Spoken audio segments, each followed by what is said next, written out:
ನೀವೇನಾದರೂ quick and ಈಸಿಯಾಗಿ ಸಾಂಬಾರನ್ನ ಮಾಡಬೇಕು ಅಂತ ಅನ್ಕೋತಾ ಇದ್ದರೆ ಈ ಥರ ಸಾಂಬಾರನ್ನ ಒಂದ್ಸಲ ಟ್ರೈ ಮಾಡಿ ನೋಡಿ. ತುಂಬಾ ರುಚಿಯಾಗಿರುತ್ತೆ. ಇದನ್ನು ಸೊಪ್ಪಿನ ಸಾಂಬಾರು, ಹಸಿ ಖಾರ, ಸೊಪ್ಪೆಸರು ಅಂತ ಎಲ್ಲ ಕರೀತಾರೆ. ಈ ಸಾಂಬಾರನ್ನ ಮಾಡೋದು ತುಂಬ ಈಸಿ, ಬಟ್ ಟೇಸ್ಟಲ್ಲಿ ಅಷ್ಟೇ ಚೆನ್ನಾಗಿರುತ್ತೆ. ಇದು ಮುದ್ದೆ ಜೊತೆಗೆ ತುಂಬಾ ಚೆನ್ನಾಗಿರುತ್ತೆ. ಈ ಸಾಂಬಾರನ್ನ ಮಾಡೋದಕ್ಕೆ ಸೊಪ್ಪು, ಹಸಿ ಕಾಳನ್ನ ತಗೋತಾ ಇದ್ದೀನಿ. ನೀವು ಬೇಕಿದ್ರೆ ಬರೀ ಸೊಪ್ಪನ್ನೇ ಹಾಕಿ ಮಾಡ್ಬೋದು. ನಾನಿಲ್ಲಿ ಹಸಿ ಕಾಳನ್ನ ಹಾಕೋತಾ ಇದ್ದೀನಿ. ಹಸಿ ಕಾಳು, ಸೊಪ್ಪು, ಹಸಿರು ಮೆಣಸಿನ್ಕಾಯಿ, ಈರುಳ್ಳಿ, ಬೆಳ್ಳುಳ್ಳಿ, ಟೊಮೊಟೊನ ಹಾಕಿ ಒಂದು 10 ನಿಮಿಷ ಬೇಯಿಸ್ಕೋಬೇಕು. ನಂತರ ಇದಕ್ಕೆ ಮಸಾಲೆಗೆ ಅಂತೇಳಿ ಕಾಯಿ, ಜೀರಿಗೆ, ಮೆಣಸು, ಬೆಳ್ಳುಳ್ಳಿ, ಈರುಳ್ಳಿನ ಹಾಕ್ಕೊಂಡು ಈ ಬೇಯಿಸಿಟ್ಟಿರೋ ಅಂಥ ಕಾಳು, ಸೊಪ್ಪು, ಟೊಮೊಟೊ ಹಣ್ಣು ಹಾಕ್ಕೊಂಡು ಚೆನ್ನಾಗಿ ಗ್ರೈಂಡ್ ಮಾಡ್ಕೋಬೇಕು.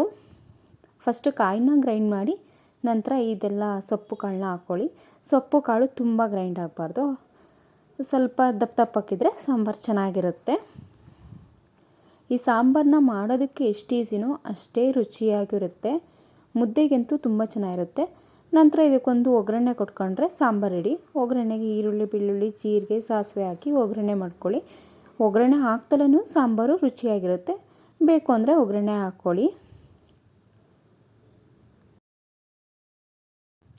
ನಿಮ್ಮೆಲ್ರಿಗೂ ಈ ಸಾಂಬಾರು ರೆಸಿಪಿ ಇಷ್ಟ ಆಗಿದ್ದರೆ ಪ್ಲೀಸ್ ಲೈಕ್ ಮಾಡಿ, ಸಬ್ಸ್ಕ್ರೈಬ್ ಮಾಡೋದನ್ನು ಮರಿಬೇಡಿ. Thank you for the watching.